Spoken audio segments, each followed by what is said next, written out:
सुप्रभात प्यारे बच्चों। हिंदी की कक्षा में आप सभी का बहुत बहुत स्वागत है। गर्मी की छुट्टियों से पहले हम 2 अध्याय पूर्ण कर चुके थे, तो आज हम वसंत भाग 2 का तृतीय अध्याय, जिसका शीर्षक है हिमालय की बेटियां, जो कि गद्य शैली में, निबंध शैली में लिखा गया है, साहित्य की निबंध विधा के अंतर्गत आता है। इसका अध्ययन करेंगे और जिसके लेखक नागार्जुन जी हैं। तो पाठ शुरू करने से पहले हम थोड़ा सा पहले इसके लेखक के बारे में जानकारी प्राप्त कर लेते हैं। तो आइए जानते हैं लेखक के बारे में। नागार्जुन का जन्म बिहार के दरभंगा जिले में सतलखा गांव में सन 1911 में हुआ। यानी उनका जन्म कब हुआ था? 1911 में हुआ था। उनका मूल नाम वैद्यनाथ मिश्र था। यानी कि उनका जो मूल नाम था, वास्तविक नाम था, वो क्या था? वैद्यनाथ मिश्र था। आरंभिक शिक्षा संस्कृत पाठशाला में हुई। फिर अध्ययन के लिए वे बनारस और कलकत्ता यानी कोलकाता गए। 1936 यानी 1936 में वे श्रीलंका गए और वहीं बौद्ध धर्म में दीक्षित हुए। यानी बौद्ध धर्म की उन्होंने शिक्षा ग्रहण की। 2 साल प्रवास के बाद, प्रवास यानी विदेश में रहने के बाद, सन 1938 में स्वदेश लौट आए, अपने देश वापस आ गए। घुमक्कड़ी यानी घूमने के शौकीन होने के कारण और अक्खड़ स्वभाव के धनी नागार्जुन ने अनेक बार संपूर्ण भारत की यात्रा की। क्योंकि वो घूमने के शौकीन थे, इसलिए बहुत बार उन्होंने भारत की यात्रा की और अंत में सन 1998 में उनका देहांत हो गया। तो आइए अब हम चलते हैं पाठ की तरफ। तो पाठ जिसका शीर्षक हिमालय की बेटियां है। हिमालय की बेटियां किसको कहा गया है? जो हिमालय पर्वत से निकलने वाली नदियां हैं, उन नदियों को कवि ने हिमालय की बेटियां कहा है। तो लेखक कहते हैं कि अभी तक मैंने उन्हें दूर से देखा था। क्या कह रहे हैं? कि अब तक मैंने उन्हें दूर से देखा था। किसको दूर से देखा था? उन नदियों को। यानी कि कवि जो लेखक जो है वो मैदानी क्षेत्र से हैं, इसीलिए वो कह रहे हैं कि जब हिमालय पर्वत से निकल के नदियां बहुत दूर तक चली जाती हैं, तब उन्होंने वहां दूर से उन नदियों को देखा था। बड़ी गंभीर, शांत, अपने आप में खोई हुई लगती थी। तो वहां पर ये जो नदियां हैं वो कैसी थी? बहुत ही गंभीर, बिल्कुल शांत स्वभाव की और अपने आप में मानो खोई हुई के समान दिखाई देती हैं उस मैदानी क्षेत्र में। संभ्रांत महिला की भांति वे प्रतीत होती थी और मानो कोई शांत महिला हो, उसके समान वो दिखाई देती थी।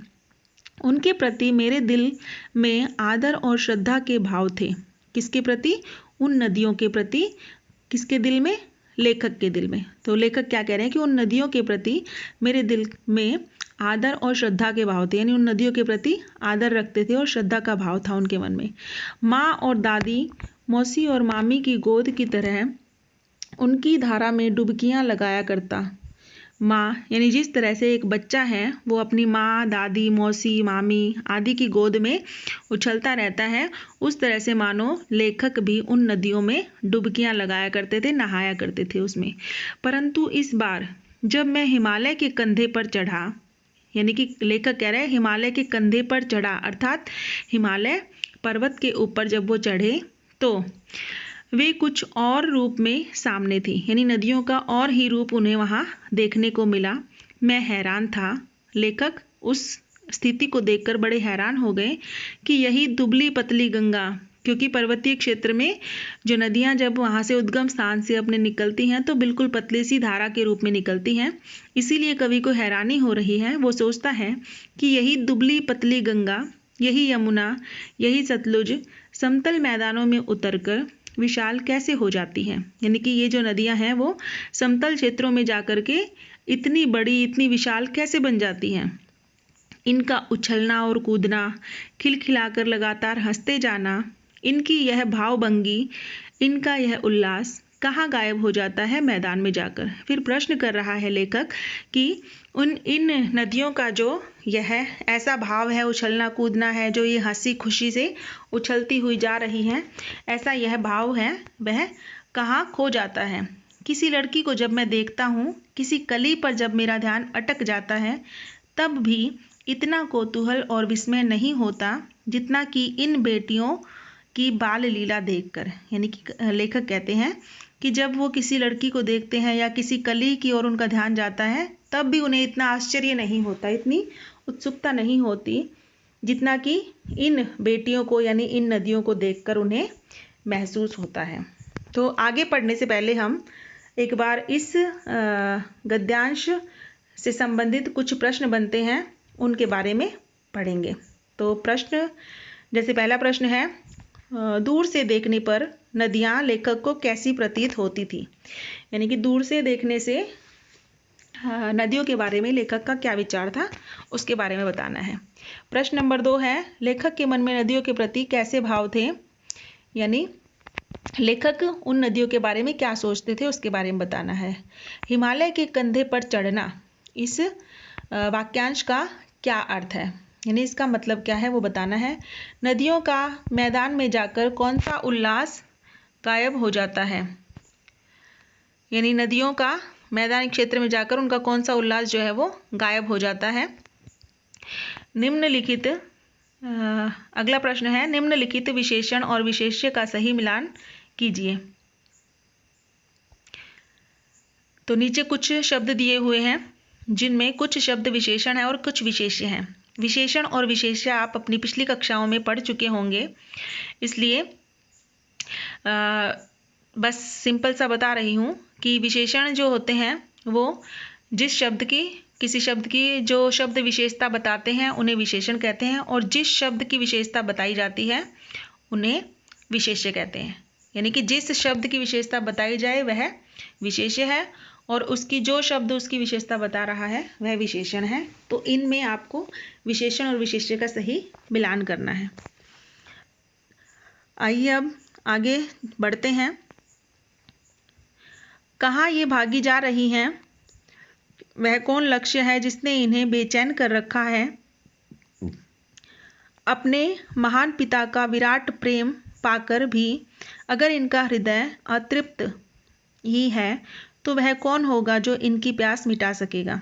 यानी लेखक कह रहे हैं कि अपने पिता जो हैं उनके पास रहकर भी जब इनका हृदय अतृप्त है, यानी उनकी इच्छा पूर्ण नहीं हो रही है, तो और कौन ऐसा इस संसार में है जो उनकी इच्छा को पूर्ण कर पाएगा।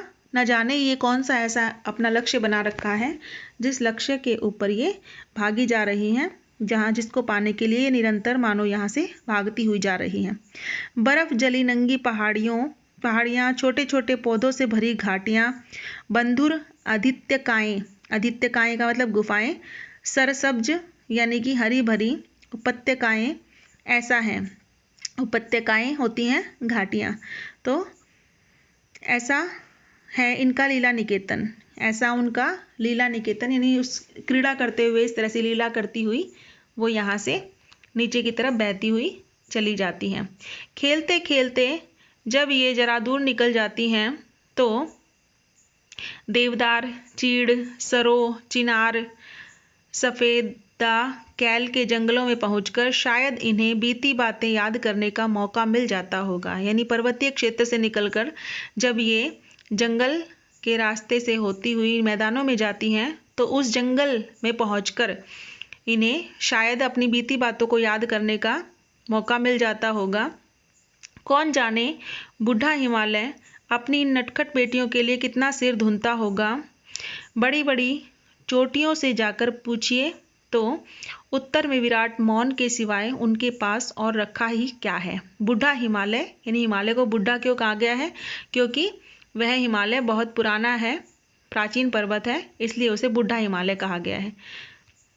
और सिर धुनना एक मुहावरा है जिसका अर्थ है पछताना। तो लेखक कह रहे हैं कि हिमालय पर्वत जो है उन्हें अपनी इन नटखट बेटियों यानी इन नदियों के बारे में पता नहीं कितना पछतावा होता होगा, और फिर ये बड़ी बड़ी जो हिमालय की चोटियाँ हैं उन चोटियों के पास जाकर अगर हम महसूस करें तो वहाँ विराट मौन के अलावा और कुछ भी शेष नहीं रखा है। अब इस गद्यांश से संबंधित कुछ प्रश्न हैं, आइए हम उनका अध्ययन करते हैं। पहला प्रश्न है, तेज वेग से बहती नदियों को देखकर लेखक के मन में क्या विचार उठा? तेज वेग से यानी इतनी अत्यधिक तेजी से बहती हुई नदियां हैं, उनको देखकर कवि क्या सोच रहा था, उसके मन में क्या विचार आया, उसके बारे में लिखना है। अगला प्रश्न है, पर्वत पर क्या क्या छोड़कर नदियां समतल की ओर बढ़ती हैं? यानी पर्वतीय क्षेत्र में क्या पीछे छोड़कर नदियां समतल मैदान की ओर बढ़ जाती हैं, इसके बारे में बताना है। अगला है प्रश्न, लेखक ने नदियों और हिमालय का क्या रिश्ता बताया है? यानी हिमालय और नदियों के बीच में लेखक ने कौन सा रिश्ता बताया है, उसके बारे में लिखना है। अगला प्रश्न है, सिर धुनना मुहावरे का क्या अर्थ है? यानी सिर धुनना जो शब्द है मुहावरा है, उस मुहावरे का अर्थ क्या है वह बताना है। और अंतिम प्रश्न है, निम्नलिखित शब्दों में समास पहचानो। यानी नीचे कुछ शब्द दिए हुए हैं, उसमें पहचान के बताना है कि उसमें कौन सा समास है। दुबली पतली, भाव भंगी और छोटी बड़ी, इनमें कौन सा समास है उसके बारे में बताना है। तो अगला वीडियो मैं थोड़ी देर बाद भेजूंगी, तब तक आप इसे पढ़ें, इस पाठ को अच्छे से, और ये प्रश्न जो दिए हैं उनको हल करने का अभ्यास करें। धन्यवाद।